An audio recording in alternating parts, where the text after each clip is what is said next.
Alors, l'IA en médecine, c'est un sujet qui fait couler beaucoup d'encre, n'est-ce pas? Ça fascine et en même temps, ça inquiète. D'un côté, on a des promesses qui ont l'air de sortir tout droit d'un film de science-fiction. Et de l'autre, eh bien, des craintes très concrètes pour notre avenir. Allez, on va plonger là-dedans pour essayer de démêler le vrai du faux. Bon, on commence direct dans le vif du sujet. Regardez-moi cette phrase de Laurent Alexandre. Nous guérirons toutes les maladies d'ici 2035-2040. Rien que ça. On n'est pas en train de parler d'une petite amélioration là. C'est carrément une promesse de révolutionner la médecine de fond en comble. Du coup, la question qu'on doit se poser, elle est là, sous nos yeux. Est-ce que c'est de la pure science-fiction, un optimisme un peu fou, ou est-ce qu'on est vraiment sur le point d'entrer dans une nouvelle ère pour la médecine? C'est tout l'enjeu de ce qu'on va voir ensemble. Et attention parce que ça ne s'arrête pas là. Les prédictions vont encore beaucoup plus loin. Dans la Silicon Valley, certains parlent de doubler notre espérance de vie d'ici 12 ans à peine. Vous imaginez? D'autres, comme Laurent Alexandre, sont persuadés que des enfants qui naissent maintenant pourraient vivre jusqu'à 1000 ans. Oui, 1000 ans. Et pour couronner le tout, on nous dit que certaines IA sont déjà bien meilleures que les médecins spécialistes pour poser un diagnostic. Franchement, le tableau est spectaculaire. On a presque du mal à y croire. Bon, tout ça, c'est le futur, les grandes promesses. C'est fascinant, mais revenons un peu sur Terre. Laissons ces visions un peu folles de côté et regardons ce que l'IA fait concrètement, aujourd'hui, dans les hôpitaux. Voilà, un chiffre qui parle de lui-même, 20%. Ça peut paraître un peu abstrait comme ça, mais c'est un des exemples les plus concrets de l'impact de l'IA aujourd'hui. En fait, ça représente l'augmentation de la détection de cancer quand un radiologue travaille main dans la main avec une IA. Et ce 20%, ce n'est pas un chiffre en l'air, il sort d'une grosse étude sur 80 000 mammographies.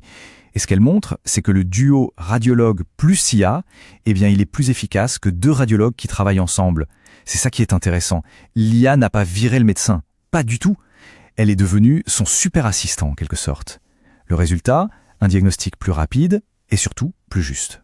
Alors là, on passe à une autre application qui est franchement assez bluffante, le jumeau numérique. L'idée, c'est quoi? C'est d'avoir une copie parfaite, virtuelle, de l'organe d'un patient, par exemple son cœur. Et tout ça avant même de commencer l'opération. Ça semble futuriste, mais c'est déjà une réalité pour les chirurgiens. Et comment ça marche ce truc? C'est assez génial en fait. L'IA va se charger du boulot le plus ingrat et répétitif, la segmentation, c'est-à-dire dessiner le contour du cœur sur des centaines et des centaines d'images scannées. Un travail qui prendrait des heures à un humain, l'IA le fait en quelques minutes. Et le résultat? Eh bien, le chirurgien a entre les mains un modèle 3D ultra précis. Il peut préparer son opération, voir exactement où sont les nerfs à éviter. Bilan des courses, le temps de l'intervention est divisé par 2. Mais la liste est encore longue. L'IA, c'est vraiment l'assistant dont rêvent tous les médecins. Elle passe au crible les analyses de biopsie pour repérer les cellules cancéreuses, elle aide à viser les tumeurs au millimètre près en radiothérapie, elle épluche des bibliothèques entières d'articles de recherche. Au fond, son rôle est très clair. Elle se tape tout le travail d'analyse de données pour laisser le médecin se concentrer sur ce qui compte vraiment, prendre la bonne décision. Ok, on a vu tout ce que l'IA peut faire, c'est impressionnant. Mais maintenant, il faut qu'on parle de ce qu'elle ne peut pas faire, de ses limites, et surtout de la part d'humain qui, elle, est irréplaçable dans le soin. Alors cette phrase, elle est tirée d'un sketch, mais elle est géniale. Parce qu'elle met le doigt sur un vrai problème de l'IA. L'IA, elle, voit une toute petite corrélation statistique perdue au fin fond d'une base de données, et elle en tire une conclusion. Techniquement, le calcul est peut-être juste, mais humainement, c'est complètement absurde. Ça manque totalement de ce qu'on appelle le bon sens. Et ça nous amène à la différence fondamentale entre les deux. Le médecin, lui, il a de l'empathie, il sait lire entre les lignes, il comprend le contexte de vie d'un patient. L'IA, elle, son truc, c'est de calculer des probabilités à partir de montagnes de données. La nuance, elle est là. La machine ne comprend pas, elle calcule. C'est aussi simple que ça. Et puis, il y a ce qu'on appelle le problème de la boîte noire. C'est un peu le côté mystérieux de l'IA. Parfois, elle va vous sortir un diagnostic d'une précision incroyable. Mais impossible de savoir comment elle en est arrivée là. Son raisonnement reste opaque. Et ça, en médecine, c'est un énorme problème. Parce qu'un médecin doit toujours pouvoir expliquer pourquoi il prend une décision. Et forcément, tout ça, ça soulève des questions, et pas des petites. Si l'IA se trompe, c'est la faute à qui? Aux médecins, aux programmeurs, à l'hôpital? Et nos données de santé, qui sont hyper personnelles, comment on les protège?